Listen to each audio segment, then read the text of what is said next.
Welcome to 100 TV. నేను మీ వంశీ. టీటీడీలో జరుగుతున్న వివాదాలు మనం చూస్తూనే ఉన్నాం. ప్రతిసారి జరుగుతూనే ఉన్నాయి. ఎందుకు ఇలా వివాదాలు జరుగుతున్నాయి? మనం ఒకసారి అనలిస్ట్ నవీన్ గారు ఉన్నారు, మాట్లాడదాం. సార్ నమస్కారం సార్. నమస్తే అండి. అసలు ఏం జరిగింది టీటీడీలో? ఎందుకు ప్రతిసారి ఇలా జరుగుతాను గల కారణాలు ఏంటి అసలు? ప్రపంచ ప్రసిద్ధి చెందిన టీటీడీ దేవస్థానం లాంటి దేవస్థానాలు ప్రపంచంలో మనకు కనిపించేది, మనకి కలియుగ వైకుంఠంగా చూసేది, మన అదృష్టం కొద్దీ ఉన్నది ఏంటంటే ఆంధ్రప్రదేశ్లో. ప్రస్తుతం ఆంధ్రప్రదేశ్లో ఉన్నప్పటికీ కూడా ప్రపంచవ్యాప్తంగా భక్తులు వస్తూ ఉంటారు, దేశవ్యాప్తంగా వస్తూ ఉంటారు, తరచుగా హేమహేమీలు వస్తూ ఉంటారు. కానీ ప్రతిసారి కూడా రీసెంట్ గా లడ్డు వివాదం ఒకటి జరిగింది. అయితే ప్రజెంట్ ఇప్పుడు జరిగిన వివాదం అనే కన్నా కూడా అన్యమతస్థులు లాస్ట్ టైం కూడా కొంతమంది వీడియోలు చేస్తూ దొరికారు. అయితే పాప వినాశం దగ్గర రోజు ఒక 10-15 మంది గ్రూప్ గా వచ్చి వీడియోస్ చేస్తూ దొరికారు. అప్పుడు అది పెద్ద వైరల్ కింద అయింది. తర్వాత బిగ్ బాస్ ప్రియాంక గారు కూడా ఇలాగే కొన్ని ఆకతాయి చేష్టలు చేశారు. అంటే ఏంటి అంటే, లేని చిరుతపులి మెట్ల మార్గంలో వెళ్తున్నప్పుడు వీడియో ఎడిటింగ్ లో సౌండ్ పెట్టారు, చిరుత వస్తుంది అన్నట్టు. ఇప్పుడు చిరుత వస్తే ఎంత బాగుంటుందో అని రీల్ చేస్తూ వాళ్ళు సౌండ్ యాడ్ చేశారు. చిరుతలు సడన్ గా అక్కడ ఆ రీల్ చూసే వాళ్ళు అందరూ ఎంటర్టైన్మెంట్ ఫీల్ అయినప్పటికీ కూడా మనం ఇప్పుడు అనుకున్నాం, తిరుమల తిరుపతి అనేది ఒకే ఒక్క దేవస్థానం, మనం కాపాడుకోవాల్సింది. ప్రపంచవ్యాప్తంగా అంత ప్రసిద్ధి చెందిన దేవస్థానం ఏదైనా ఉందంటే అది ఒక్క తిరుమల తిరుపతి దేవస్థానం. తర్వాత ఉన్నాయి, కానీ అంత ప్రసిద్ధి చెందినవి ఉన్నాయంటే మనకి తెలిసింది వైకుంఠంగా చూసుకునేది కలియుగ వైకుంఠం వెంకటేశ్వర స్వామి తిరుమల తిరుపతి దేవస్థానం. అక్కడ చిన్నది జరిగినా కానీ అసలు జరగకుండా చూసుకోవాల్సిన బాధ్యత ఉంది. ఎందుకంటే ఒక్కొక్క భక్తుడు ఎంత నియమ నిష్టలతో వస్తారనేది మనం చూస్తూ ఉంటాం. దర్శనం అయ్యేంత వరకు కూడా కటిక నీళ్లు కూడా ఒక్కొక్క రైతు ఉపవాసంతో వెళ్తూ ఉంటారు. ఏంటంటే అంత పవిత్రంగా చూస్తారనమాట. కాలినడకన నడిచి వెళ్తూ ఉంటారు. ఎన్నో వ్యయ ప్రయాసంతో పైకి వెళ్తూ ఉంటారు. కానీ ఒక్కసారైనా వెంకటేశ్వర స్వామి దర్శనం కోసం చూస్తూ ఉంటారు. అంత ప్రసిద్ధి చెందిన చోట్లో ఇలాంటి ఆకతాయి చేష్టలు చేసినప్పుడు ఎవరికైనా ఫీల్ అవుతారు. ఎందుకంటే వాళ్ళు ఆకతాయి చేష్టలు చేస్తున్నారనేది వాళ్ళకి తెలియదు కాబట్టి చేసేసారు. చేసిన తర్వాత ఎవరైతే అత్యంత పవిత్రంగా మనం చూస్తామో మనకు అది అరే ఏంట్రా ఇది ఇలాంటి ప్లేస్ ఎలా చేశారు కొంచెం మనసు చూపమంటుంది.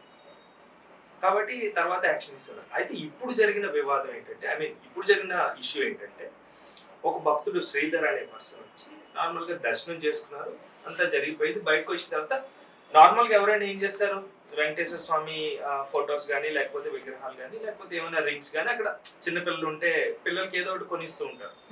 లేకపోతే ఇంట్లో కానీ ఏదో ఒకటి ప్రసాదం కానీ, లేకపోతే ఏదో ఒకటి కొంటూ ఉంటాం, షాప్స్ అక్కడ ఉంటాయి కాబట్టి.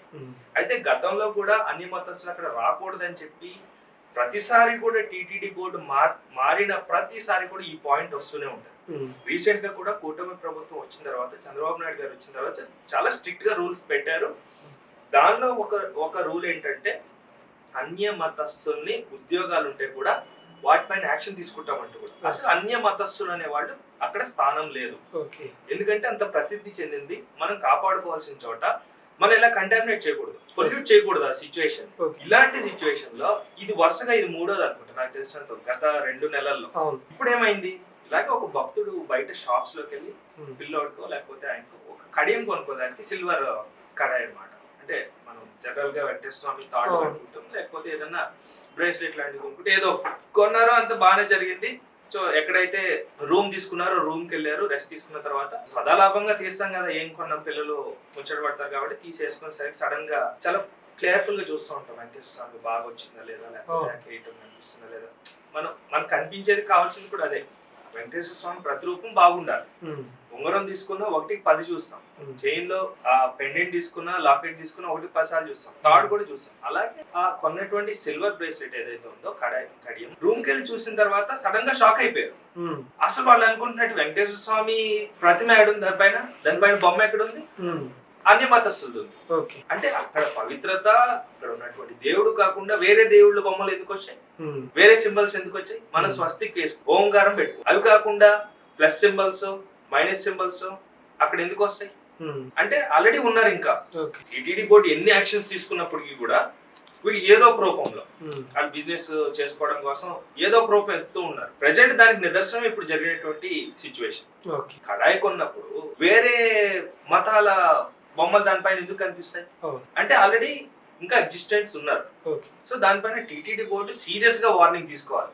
ఇది తెలుసుకున్న తర్వాత ఏమైంది, ఇమీడియట్ గా టీటీడీ బోర్డు ఇన్వాల్వ్ అయ్యి ఎలా తెలిసిందంటే ఈయన పోయి కంప్లైంట్ ఇచ్చినాడు. డైరెక్ట్ గా పోయి ఇమ్మీడియట్ గా వాళ్ళు కూడా రెస్పాండ్ అయ్యి ఏ షాప్ దగ్గర అయితే కొన్నారో ఇమ్మీడియట్ గా మొత్తం షాప్ అంతా కూడా తనిఖీ చేసిన తర్వాత దాదాపుగా 2 షాప్స్ ఆయన కొన్నటువంటి 2 షాప్స్ కూడా ఇమ్మీడియట్ గా క్లోజ్ చేయించారు, సీజ్ చేస్తారు మొత్తానికి. అసలు అక్కడ ఉండొద్దు. ఎందుకంటే ఇప్పుడు ఈయన చూసారు, చూడకపోతే ఇంకా వాళ్ళు ఇంకా పేట అయిపోతా ఉంటారు అనమాట. సో ఇది ప్రస్తుతం జరిగినటువంటి. ఓకే. కూటమి ప్రభుత్వం ఎలాంటి చర్యలు తీసుకోవాలంటారు ఇంకా టీటీడీ మీద? ఇంకా వాళ్ళు ఎంత చర్యలు తీసుకున్నా కూడా జరుగుతూనే ఉన్నాయి, ఇంకా ఎలాంటి చర్యలు తీసుకోవాలండి, తప్పకుండా తీసుకోవాలి. ఎందుకంటే అలాంటి ప్రసిద్ధ పుణ్యక్షేత్రాన్ని కాపాడుకోవాల్సిన బాధ్యత మనదే. ఎందుకంటే ఈ రోజు మనం ఇలా చేస్తే వచ్చే తరాలకి ఏం చెప్పుకుంటామండి? ఈ రోజు ఒకళ్ళు ఎంటర్ అవుతారు, నెక్స్ట్ ఎవరో ఒకళ్ళు వస్తారు, ఇది మా సో అంటారు, ఇంకొకళ్ళు వస్తారు, పక్కన పుట్టుకుంటారా పుట్టుగొడుగులాగా. కాబట్టి ఏర్లతో సహా పీకేయాల్సిన బాధ్యత కూడా టీటీడీ బోర్డుకు ఉంది. చంద్రబాబు నాయుడు గారు హ్యాట్స్ ఆఫ్ చెప్పాలి. యాక్చువల్ గా రీసెంట్ గా తీసుకున్న యాక్షన్స్ ఏవైతే కమిటీ నిర్ణయాల్లో మంచి నిర్ణయాలు తీసుకున్నారు. దాంట్లో ఒకటి, అన్య మతస్థులు గాని అన్యమత కార్యకలాపాలు నిర్వహించే ఏ ఒక్కరు గాని అక్కడికి ప్రవేశం లేదు, పైగా ఒకవేళ ఉన్నా కానీ ఏరి వేర్లతో సహా పీకేయాలనేది ఆలోచన. సో ఆ భాగంగానే కదా ఇప్పుడు జరిగిన వెంటనే ఇమీడియట్ గా సీజ్ చేస్తారు షాపు, యాక్షన్ తీసుకుంటారు, పైగా వాళ్ళకి కేసు కూడా నమోదు చేస్తారు, తర్వాత యాక్షన్ తీసుకుంటారు. సో టీటీడీ అలాగే టీడీ 2 కూడా చాలా కట్టుదిట్టంగా పోతున్నాయి. Thank you so much.